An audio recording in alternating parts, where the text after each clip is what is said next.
பாரதி ராஜா இயக்கத்தில் கமல் 2 வேடங்களில் நடித்து வெளியான படம் ஒரு கைதியின் டைரி. இது இயக்குனரும் நடிகருமான கே. பாக்யராஜ் எழுதிய கதை. ராதா, ரேவதி ஆகியோர் கதாநாயகியாக நடித்தனர். இந்த படத்தில் இளையராஜா இசையில் இடம்பெற்ற அனைத்து பாடல்களும் இனிமையாக இருந்ததுடன் சூப்பர் ஹிட் ஆகி ரசிகர்களின் மனதில் இடம் பிடித்தன. அதில் முக்கியமான ஒரு பாடல் பொன்மானே சோகம் ஏனோ என்கிற பாடல். இந்த பாடலை ஊட்டியில் உள்ள தமிழ்நாடு கார்டனில் கமலும் ரேவதியும் ஆடி பாடுவது போல படமாக்கினார்கள். முதல் நாள் ஷூட்டிங்கில் பாதி பாடலை எடுத்து முடித்து விட்டார்கள். மறுநாள் ஷூட்டிங்கை முடித்துவிட்டு அன்று மாலையே மும்பையில் வேறு ஒரு படப்பிடிப்பில் கலந்து கொள்வதற்காக கமல் கிளம்பி செல்ல வேண்டிய சூழல். அதனால் முதல் நாள் வேக வேகமாக பாதி பாடலை இயக்கி முடித்த பாரதி ராஜா மறுநாள் காலையில் அனைவரையும் அழைத்து கொண்டு கிளம்ப தயாரான போது அங்கே தமிழ்நாடு கார்டன் ஷூட்டிங் ஸ்பாட்டிற்கு முன்கூட்டியே போயிருந்த ப்ரொடக்ஷன் மேனேஜர் வேக வேகமாக பாரதி ராஜாவிடம் வந்து, சார், தமிழக கார்டன் இப்போது பூட்டி இருக்கிறது என்கிற ஒரு அதிர்ச்சி தகவலை கொடுத்தார். என்னையா சொல்ற என்று பாரதி ராஜா அதிர்ச்சியுடன் கேட்க, ஆமா சார், முதல்வர் எம்ஜிஆர் தமிழகம் கெஸ்ட் ஹவுஸில் அரசியல் விஷயமாக டிஸ்கஷன் பண்ண வந்திருக்கிறார். அந்த பணிகள் முடிந்துவிட்டு தற்போது ஓய்வு எடுத்துக் கொண்டிருக்கிறார். அதனால் இன்று ஷூட்டிங் நடத்த அனுமதி இல்லை என்று சொல்லிவிட்டார்கள் என கூறினார். பாரதி ராஜாவுக்கு டென்ஷன் தலைக்கேறிவிட்டது. அந்த கோபத்தை மற்றவர்களிடம் காட்ட ஆரம்பித்தார். ஒரு வழியாக, சரி எல்லோரும் புறப்படுங்க, சிம்ஸ் பார்க் போகலாம், அங்கு போய் மீதி ஷூட்டிங்கை வைத்துக் கொள்ளலாம் என்று கிளம்ப சொன்னார் பாரதி ராஜா. அது அவர்கள் தங்கியிருந்த ஹோட்டலில் இருந்து கிட்டத்தட்ட 30 கிலோமீட்டர் தூரத்தில் இருந்தது. அங்கே பயணிப்பதற்கே கிட்டத்தட்ட 1.5 மணி நேரம் ஆகிவிடும். அதன் பிறகு ஷூட்டிங் ஆரம்பிக்க லேட் ஆகிவிடும். அப்போது அந்த படத்திற்கு புகைப்பட கலைஞராக பணியாற்றியவர் சங்கர் ராவ். இவர் எம்ஜிஆரின் ஆஸ்தான புகைப்பட கலைஞர் தான். எம்ஜிஆரின் பல படங்களில் பணியாற்றி அவரது குட் புக்கில் இடம் பிடித்திருந்தவர். அப்போது பாரதி ராஜாவிடம் அவர் வந்து, சார், இவ்வளவு தூரம் நாம் பயணித்து அங்கே சென்று படப்பிடிப்பை துவங்க லேட் ஆகிவிடும். அதற்கு பதிலாக இன்னொரு வழி இருக்கிறது என்று கூற, என்னையா வழி என்று கேட்டிருக்கிறார் பாரதி ராஜா. பேசாமல் நாம் நேரடியாக முதல்வர் எம்ஜிஆரையை நேரில் சந்தித்த விஷயத்தை சொல்வோம் என்று கேட்க, யோ, அவர் அரசாங்க விஷயமா வந்து தங்கி இருக்கிறார். அவரிடம் நாம் சென்றால் கோபப்பட மாட்டாரா? நினைத்த நேரத்தில் அவரை சந்திக்க முடியுமா? இது ஒத்து வராது என்று கூறியிருக்கிறார். உடனே சங்கர் ராவ், சார், அதெல்லாம் நான் பார்த்து கொள்கிறேன். எல்லோரும் இங்கே இருக்கட்டும், நாம் 2 பேர் மட்டும் போவோம், நீங்க வாங்க என்று கூற, ஏற்கனவே சங்கர் ராவ் எம்ஜிஆருக்கு நெருக்கமானவர் என்பது பாரதி ராஜாவுக்கு தெரியும் என்பதால் சங்கரை நம்பி தமிழகம் கார்டனுக்கு சென்றார்கள். அங்கே இருந்த வாட்ச்மேன் இவர்களை உள்ளே விட மறுத்து யார் என்று விசாரித்திருக்கிறார். அப்போது பாரதி ராஜாவும் போட்டோகிராஃபர் சங்கரும் வந்திருக்கிறார்கள் என்று உள்ளே இருக்கும் எம்ஜிஆரின் உதவியாளர் மாணிக்கத்திடம் சொல்லுங்கள் என்று சொல்லி அனுப்பியுள்ளார் சங்கர்.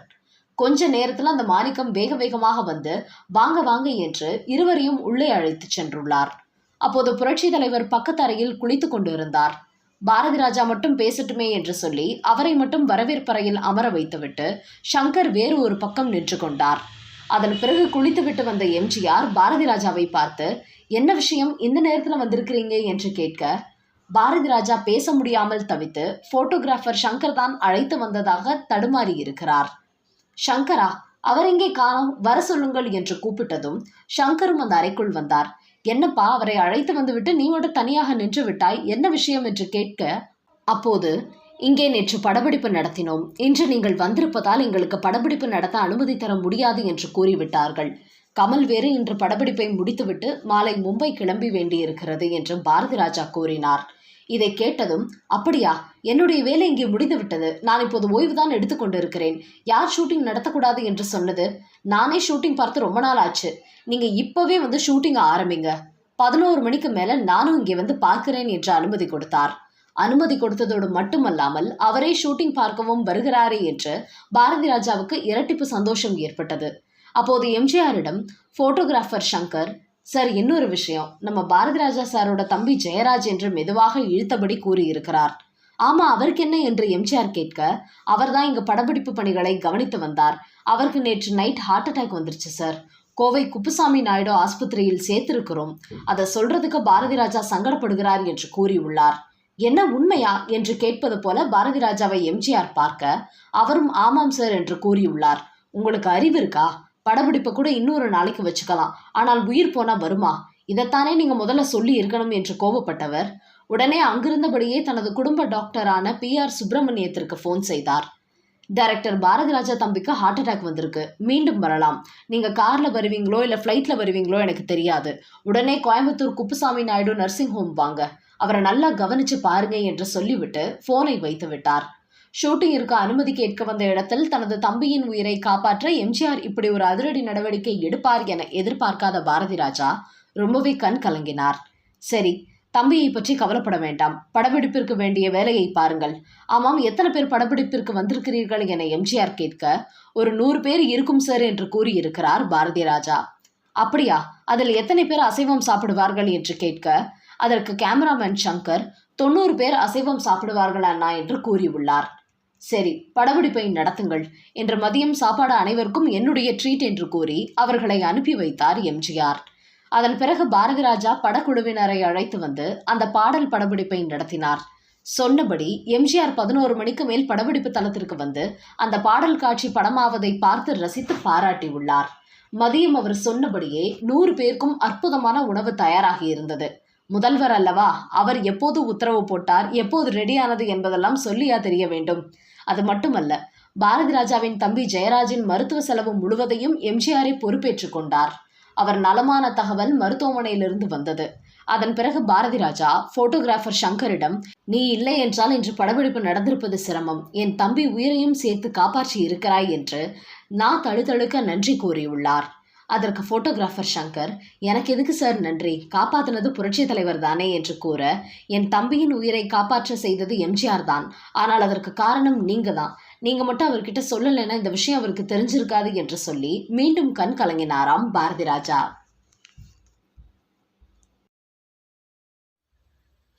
சூப்பர் ஸ்டார் ரஜினிகாந்தை புரட்சி தலைவர் எம்ஜிஆர் ஒரு காலத்தில் தனது ராமாவரம் தோட்டத்திற்கு வரவழைத்து அடித்தார் என உண்மைக்கு புறம்பான பொய்யான தகவல்கள் மட்டுமே பலரால் பரப்பப்பட்டு வந்தன.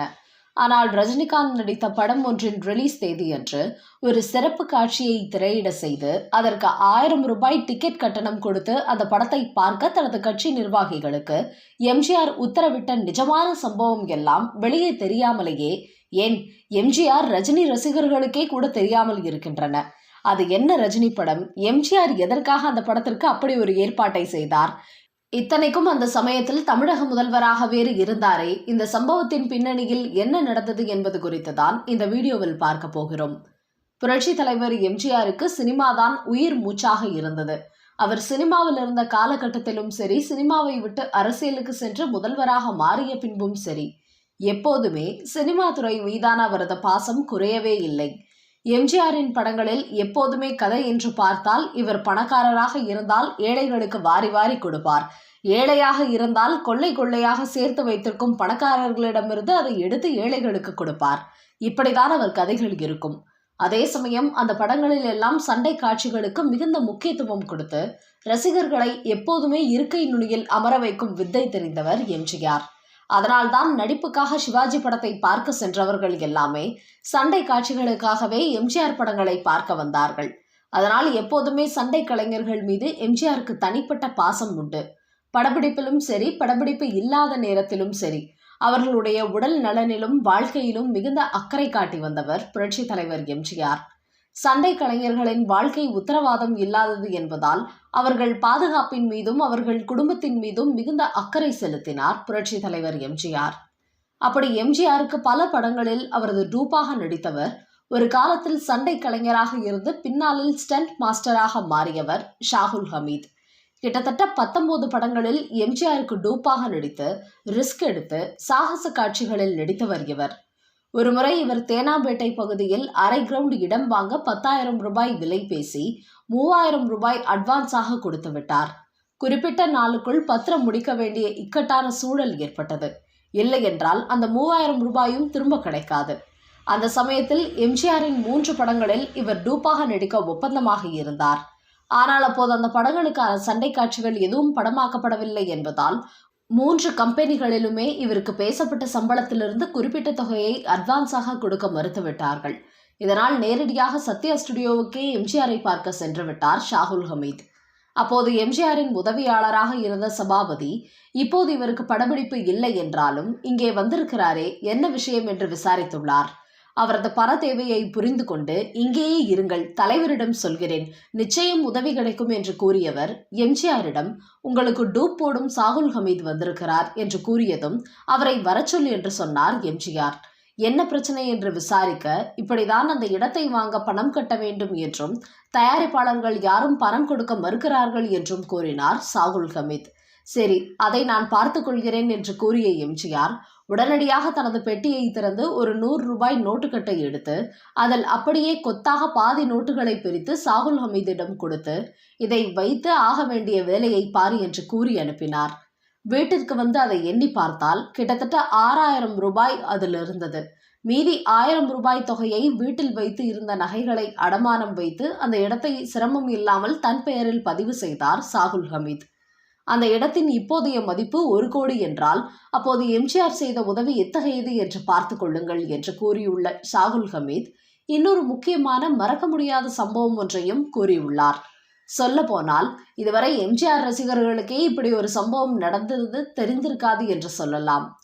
1980 ரஜினிகாந்த் நடிப்பில் காளி என்கிற திரைப்படம் வெளியானது.